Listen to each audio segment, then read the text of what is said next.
mengkritisi kepolisian di sini ya. Jangan terlalu cepat mengeluarkan DPO kalau bukti permulaannya belum kuat. Nah, kalau dia belum ditetapkan sebagai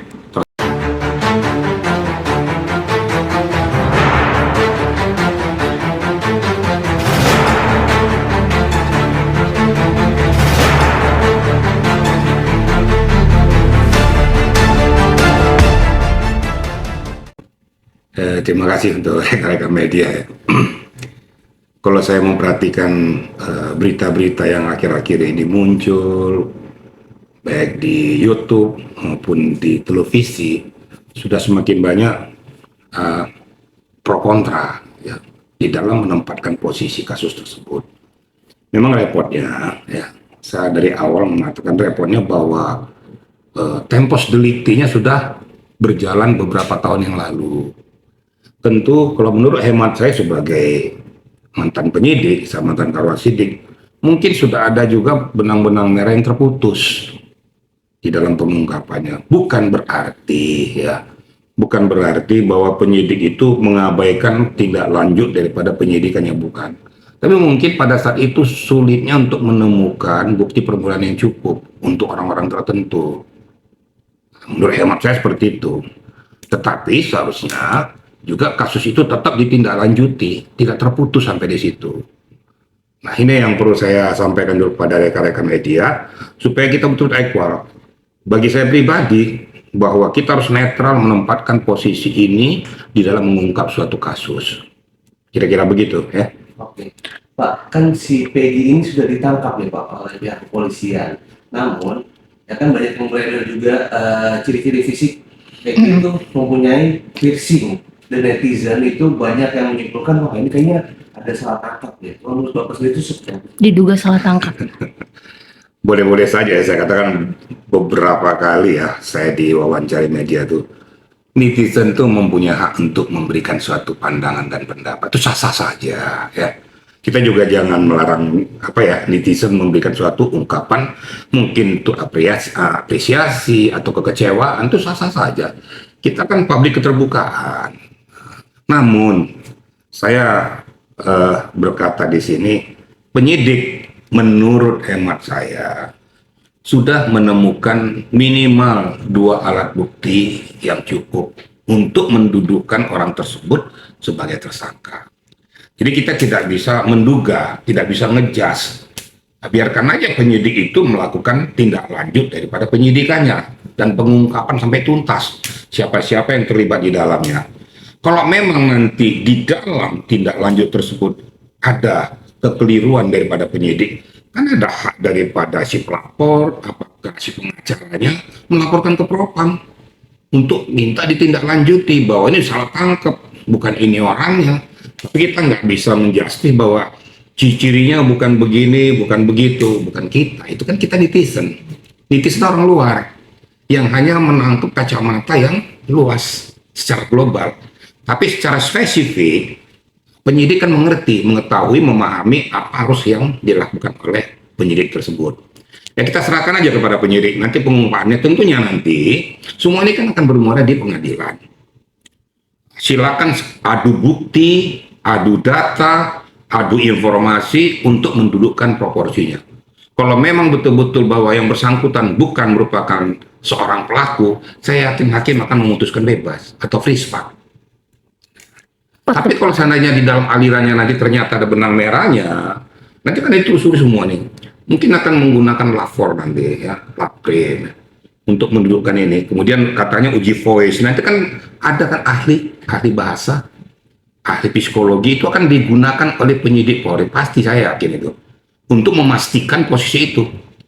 Nah, kalau memang tidak kuat, saya yakin JPU juga akan menolak, akan mengembalikan P19 untuk melengkapi bukti-bukti tersebut sehingga siap untuk diajukan ke pengadilan. Kan jaksa juga kan nggak mau juga kan JPU-nya nanti kalau seandainya kurang buktinya, asal main hajar aja langsung ke pengadilan atau free spark lagi. Ini yang perlu diketahui oleh netizen ataupun rekan-rekan semuanya. Tapi banyak saksi-saksi yang bermunculan yang justru malah memperberat ke pihak Peggy yang ditangkap, tapi dari foto yang dimunculkan oleh beberapa netizen lainnya untuk membuktikan bahwa itu bukan Peggy yang seharusnya. Saya katakan tadi, saya rasa sah-sah saja ya. Banyak yang memposisikan untuk menyudutkan Peggy. Kemudian banyak netizen juga ada yang mengatakan bahwa ciri-cirinya bukan seperti itu. Kan gitu. Jadi kan terjadi pro kontra. Ini sudah biasa di dalam panggung penegakan hukum itu biasa terjadi. Pro kontra antara siapa? Apakah berpihakan? Apakah ini memang dari pihak yang bersangkutan? Makanya saya katakan tadi, serahkan saja kepada penyidik ya. Penyidik percayakan untuk melakukan langkah tindak lanjut pengungkapan kasus tersebut. Tadi sudah saya awali. Kalau memang penyidik asal salah tangkap atau tidak bisa membuktikan, ada saluran hukumnya, ada propam.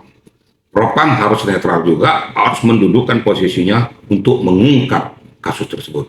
Saya bicara ini karena saya juga mantan orang propam, saya ini mantan Karofropus Mabes Polri.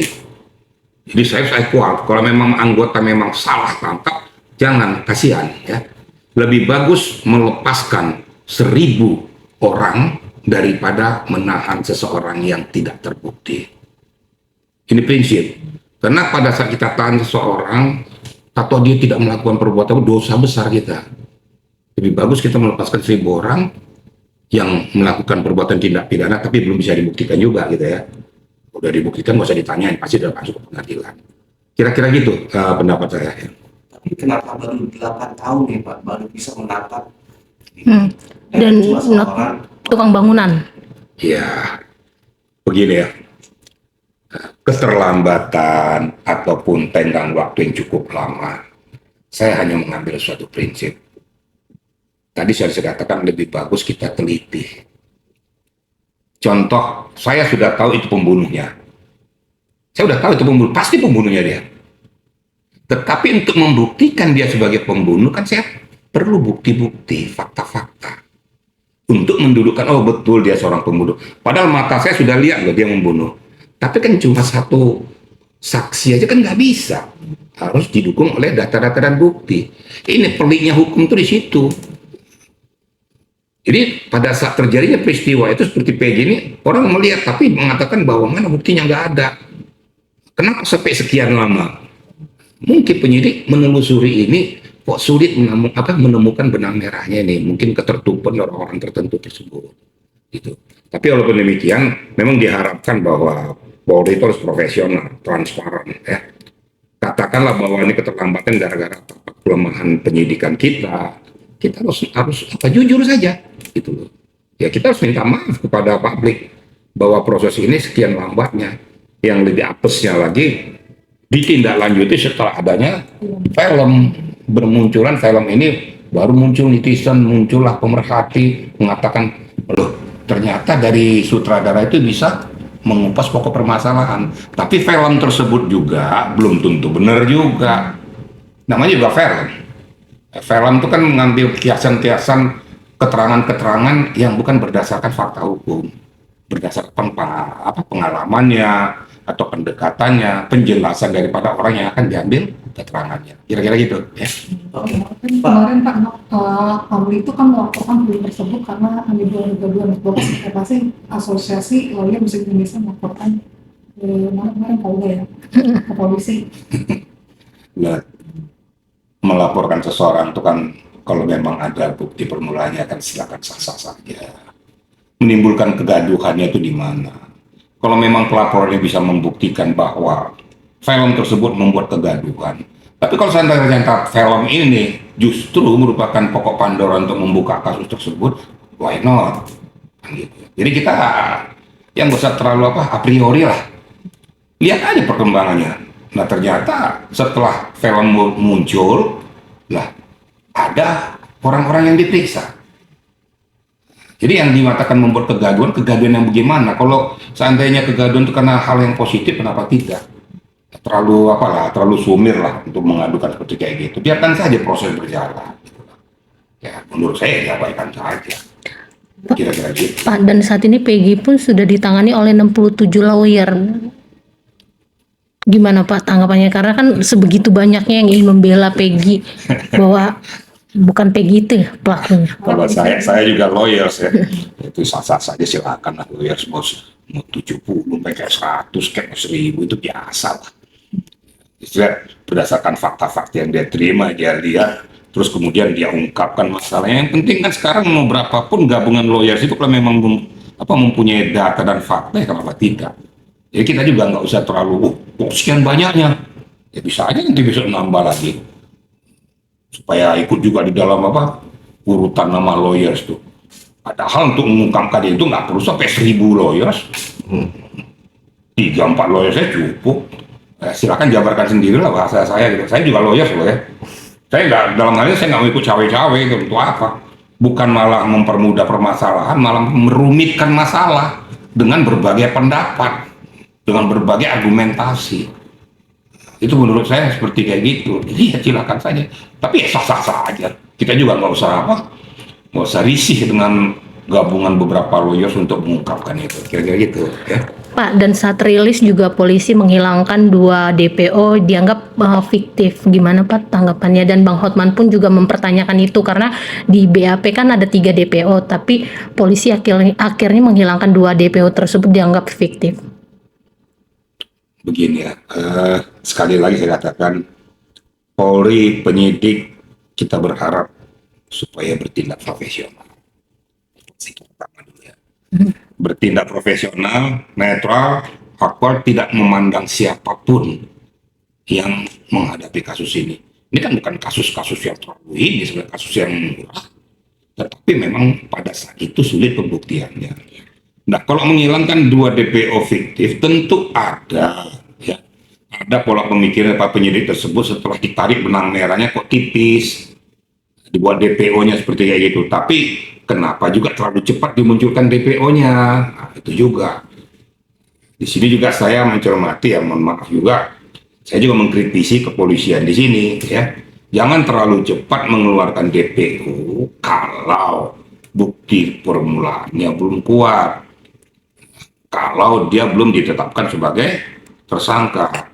Satu catatan yang perlu disampaikan kepada media ini, bahwa penetapan tersangka itu adalah hasil akhir dari suatu penyidikan.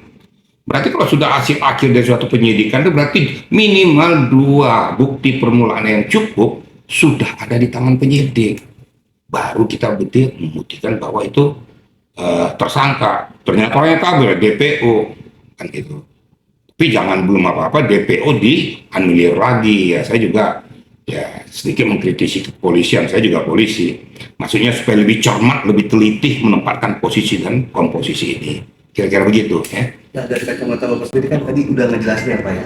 Tapi alasan dasar apa sih 2 DPO ini dihapus, jadi hilang gitu Pak? Jadi cuma 1 doang yang ditangkap. Begini deh ya, jadi kalaupun dihapus oleh kepolisian, tentu ya ini setelah kasus ini booming ya. Saya yakin dan percaya petinggi-petinggi Polri itu setelah mengumpulkan para penyidik-penyidik andalnya, digelar perkara ini. Setelah perkara ini digelar, ternyata ada beberapa hal yang kurang yang tidak pas untuk menempatkan seseorang yang tersangka. Mungkin begitu ya.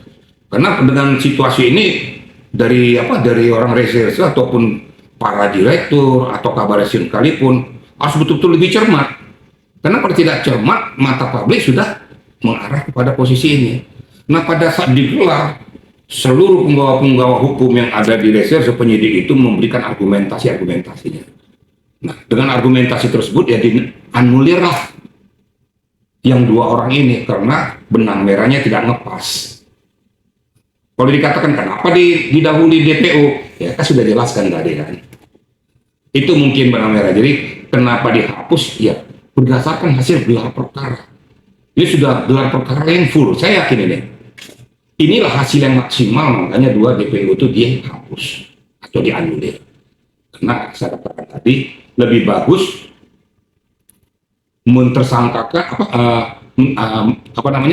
menghilangkan sekian orang manusia daripada mentersangkakan orang yang tidak jadi tersangka. Kasihan, ini berurusan dengan Tuhan loh. Orang tidak berbuat apa-apa dituduh sebagai tersangka. Kita kan sudah istilahnya itu membunuh manusia yang tidak berdosa, gitu. Jadi kalau dikatakan menghilangkan, ya itu kira-kira jawabannya. Ya, Tapi di luaran kan ramai Pak, menghilangkan 2 DPO ini karena ada embel-embel kekuasaan background di belakang. Kalau menurut Bapak sendiri itu gimana Pak? saya rasa tidak. Saya tegas-tegas mengatakan tidak ada embel-embel di belakang itu.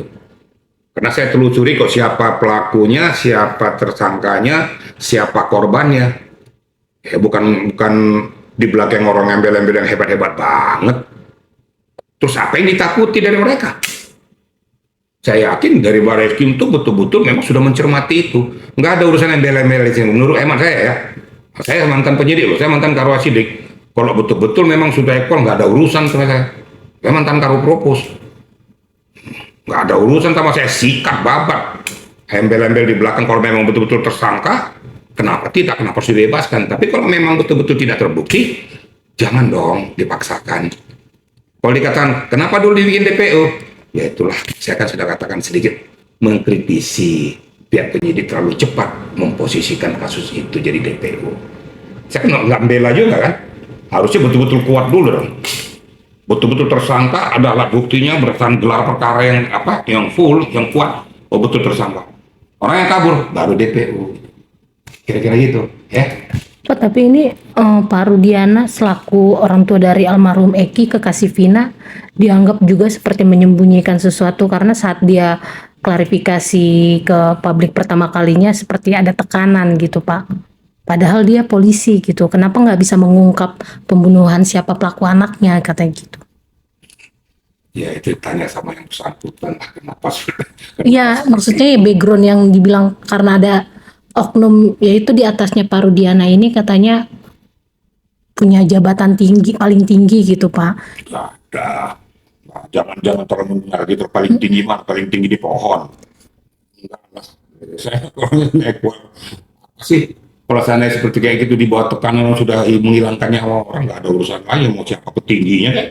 Kalau udah ada korban, menurut saya nggak ada ya. Jadi kita jangan terlalu menarik benang merah ya.